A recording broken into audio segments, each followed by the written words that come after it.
наврӯзатон хуҷаста буд ва ба барномаи хабарии радио Озодӣ хуш омадед. Шалои Гулхоҷа ҳастам. Салом. Якҷо бо шумо нахуст муруре мекунем ба мавзӯи имрӯз 21 март. Тоҷикистон ватани Наврӯз аст. Дар душанбе барои аввалин бор корвони наврӯзӣ баргузор шуд. Дар раҳпаймоии идона ҳазорҳо нафар иштирок карданд. чаро нархи роҳгиро аз душанбе ба кӯлоб якбора 2 баробар гарон шуд? ронандаҳо далелҳои худро пеш меоранд, мусофирон ба инсоф даъват мекунанд.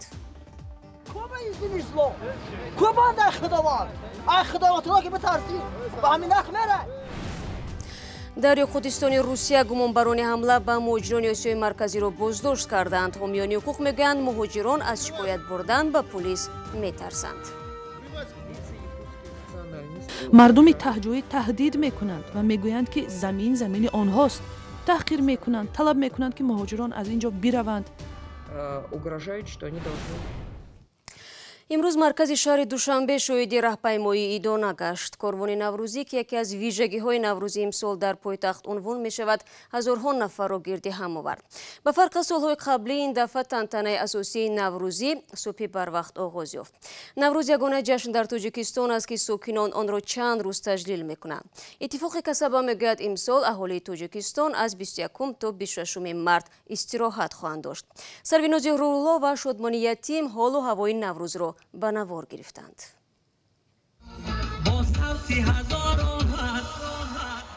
ҷашни наврӯзи имсола дар душанбе 21 март бо иштироки 24 000 нафар барои нахустин бор бо баргузории карнавал ё корвони наврӯзӣ таҷлил шуд. ҷашнҳои калони наврӯзӣ дар Тоҷикистон маъмулан бо ҷалби ҳазорҳо мактабиёну донишомӯзон баргузор мешавад ки барои ширкат дар барномаи чандсоата ҳафтаҳо омодагӣ мегиранд.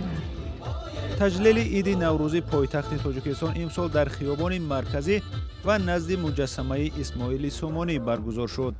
дар ин ҷашн раиси ҷумҳур Эмомалӣ Раҳмон ва мақомоти ҳукуматӣ, сокинону меҳмонони пойтахти кишвар ҳузур доштанд.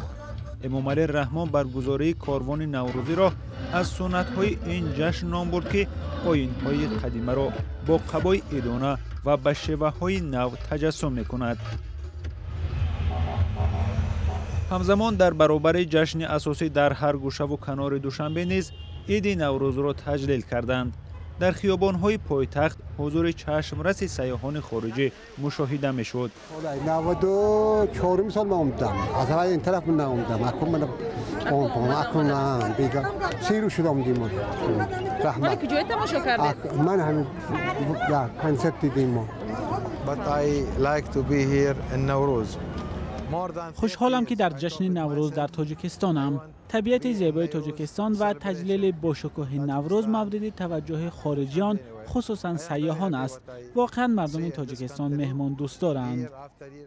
در قطار مردم تاجیکستان مردم کشورهای دیگر فارسی زبان به تجلیل نوروز آمدند.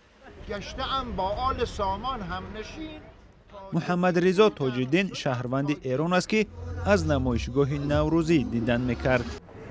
من 12 سال در تاجیکستان هستم. واقعا میگم هیچ جای دنیا، نه تنها آسیای میانه، هیچ جای دنیا عظمت و شکوه و بزرگی و سترگی و هویت و شخصیت باستانی نوروز مثل تاجیکستان برگزار نمیشه. بودجه برنامه نوروزی سال 2019 را آشکار نکردند، ولی در گذشته مطبوعات نوشته بود که خراجات تشکیل جشن میلیون ها سامانی را تشکیل می دهد. حکومت را هم برای خرج زیاد برای تجلیل تنقید می کنند. аммо мутаассифона наврӯзи имсола ҳам дар Афғонистон ба хун оғӯшта шуд. рӯзи панҷшанбе дар пайи чанд инфиҷор дар Кобул 6 нафар кушта шуда 23 тани дигар захм бардоштанд. сухангӯи вазорати дохилии Афғонистон гуфт ба сӯи мардум ки барои таҷлили ҷашни Наврӯз ҷамъ шуданд аз хунпорандоз оташ кушода шуд. дар бораи таркишҳо дар назди зиёратгоҳ ва қабристони Корти Сахӣ дар маҳаллаи шианишини ғарби Кобул хабарҳои зидду нақиз мерасанд. бино ба тасвирҳое ки телевизиони маҳаллӣ ба таври мустақим пахш кард, нирӯҳои амниятӣ тамоми ҷодаҳоро ба сӯи зиёратгоҳ масдуд карданд. масъулияти ин ҳамларо то ҳол гурӯҳе бар дӯш нагирифтааст. برمیگردیم به توجیکستان. در روزهای تجلیل از نوروز نرخ راهگیری تاکسی از دوشنبه به کلوب 2 برابر بالا رفت. رانندگان میگویند اووزه راهبندی در نورک باعث شده است که از طریق بختر به کلوب روند و این راه نسبتاً دراز و پرخرج است. ولی به قول مسافران در این روزها خرج ایلوگی به دوش راننده ها برد نمی شود و آنها از وضع سوء استفاده می کنند. مومن احمدی با تفصیلات بیشتر. کوبا izin islam کوبا در خداوات را که بترسی با همین نخ میره.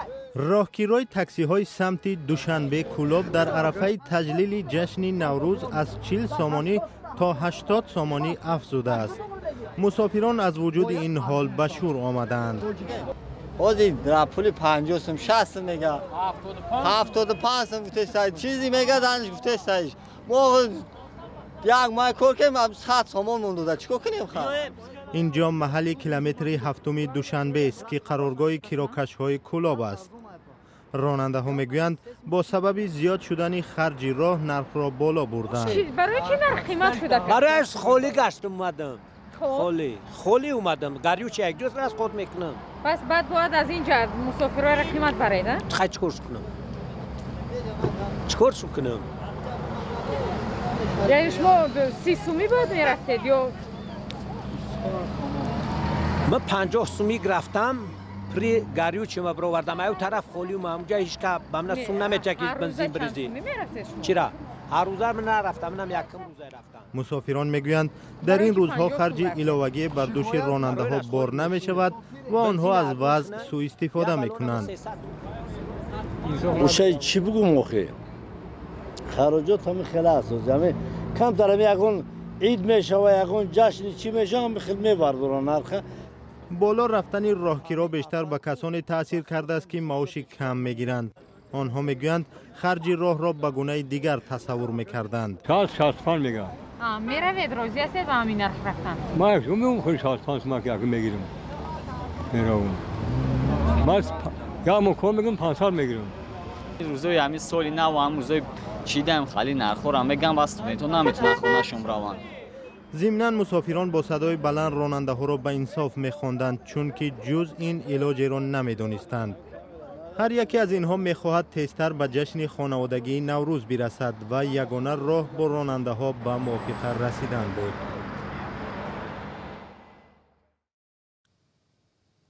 روز اخباری تازه از تاجیکستان را بخوانید. پخش زنده، خبر، گفتگو، گزارش و تحلیل از جای حادثه، نظر تحلیلگران. مستقیم در تلفن شما از زمینه رادیو آزادی.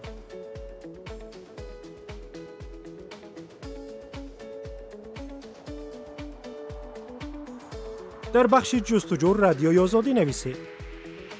یافتید تگمه گت یا اینستال را پخش کنید. زمینه را باز و با کار آغاز کنید. بله را پخش کنید تا از خبر و گزارش های نو بخبر نمانید. با رادیو آزادی در جریان حادثه ها باشید. شما برنامه خبری رادیو آزادی را تماشا دارید. پرزیدنت توجیکستان روز 17 اپریل با یک سفر رسمی به روسیه می رود. مقامات میگویند در این سفر مسئله مهاجرت و سرمایه‌گذاری روسیه در اقتصاد توجیکستان بررسی خواهد شد. به قول مقامات توجیکستان روسیه در جریان سفر امال رحمان 3 سند امضا می شود. اینا سازشنامه همکاری در بخش مهاجرت، سازشنامه عاید به سرمایه‌گذاری روسیه در اقتصاد توجیکستان و سند درباره همکاری در بخش انرژی.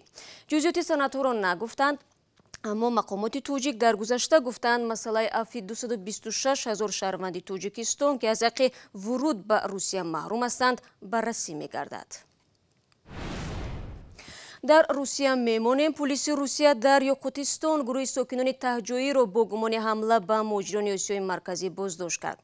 این حمله ها بعد آن آغاز یافت که چند روز پیش خبری تجاوز یک زن روس از طرف شهروند قرقیزستان ساکنان یاقوتستان را به شور آورد و باعث گردی همایی ها گردید.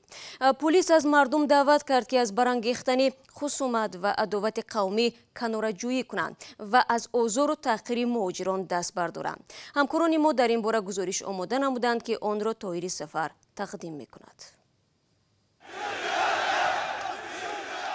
این ویدیو از ملاقات مقامات یاقوتستان با 5000 ساکن به شور آمده جمهوری است. گردهمایی دوم مردم بعد نشر خبر تجاوز یک زن روس از سوی مهاجران آسیای مرکزی. آنهایی که این جنایت را کردند بازداشت شدند. قرار سود صادر می شود. هیچ کس را اخراج نمی کنیم. همه را در همین جا به جوابگری می کشیم.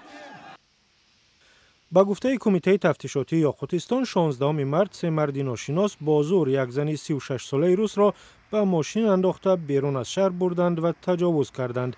در این باره خود زن بعد فرار از دست آنها به پلیس خبر داده است.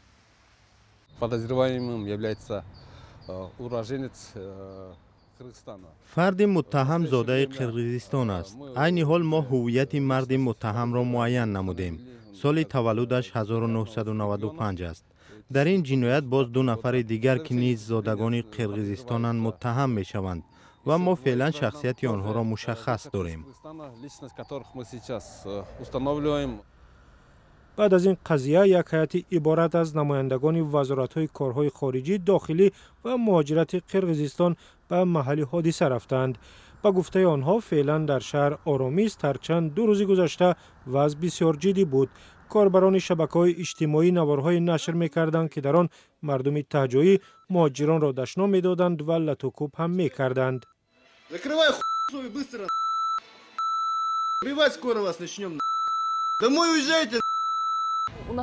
بیشتر شهروندان ما پاکوجدانانه کار میکنند.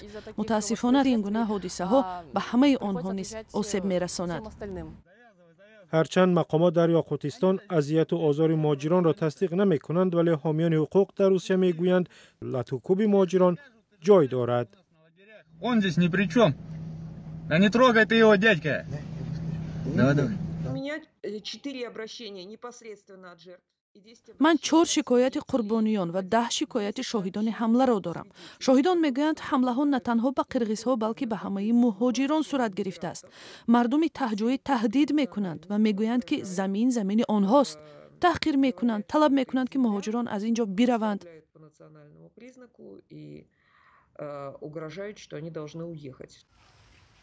والنتینا چوپیک میگوید کسی از مهاجران از ترس به مقامات انتظامی مراجعت نمی کند و پلیس هم به تحقیق نمی پردازد. مقامات یاقوتستان و نمایندگان قرقیزستان ساکنان و مهاجران را به آرامی دعوت کرده و میگویند به خشونت راه ندهند. یک گروه دختران رسام نویه ووسه این شب و روز سرتشویشند. چرا در گزارش نوبتی میبینیم. امروزها هر کی به کلاب سفر می کند به زم شکوفه ها این تصویرها را در کنار راه می بیند. 7 طالبه مکتب به این وسیله خواستند مردم را به نوروز تبریک کنند. زیرا سال 2019 در جمهوری ما سالی چکن اعلان شده است. از همین حساب ما رسم های چکن را تصویر نمودیم. این نورسان کار خود را از آرایش دیواری مکتب سر کردند. اکنون در دیوارهای کنار راهی هر جماعت ناحیه واسه نقش دست آنها را می‌بینیم. این نورسان در مکتب رقم 38 دهه مهرآباد تحصیل می‌کنند و نازکی‌های رسامی را در خانه آموختند. از مادرم آموختم و این کسب به ما از بی‌بی‌هایمان میراث مانده است. رنگ و دیگر مواد لازمه را برای آنها مقامات محلی می‌خرد. نورسان می‌گویند از این نقشه‌کشی روی دیوار لذت می‌برند. و هر یک دشواری که هست هنگام صحبت این دشواری ها را پس سر می نمایند. دختران محلی بیشتر نقش های چکن را بالای متا می دوزند. این نورسان بار اول کشیدن آن را به دیوار تجربه می کنند. آنها می پندارند این تجربه هنری دوزندگی آنها را صیقل می دهد. من تنها یک آرزو دیگر دارم که اینها را من قلم می زنم. آرزو دیگرم این است که من آنها را به دوست دختن آنها را یاد گیرم. در نوروز امسال این نورسان سرکارند و هنری آنها سرطلبگار. این چیز آنها را خسته نکرده است بلکه از عمل خود ذوق میبرند. با تمنیات زیاد و با امید که تا نوروز آینده همه ما و صحت و سلامت باشیم. برنامه امروز انجام میدیم. خدا نگهدار.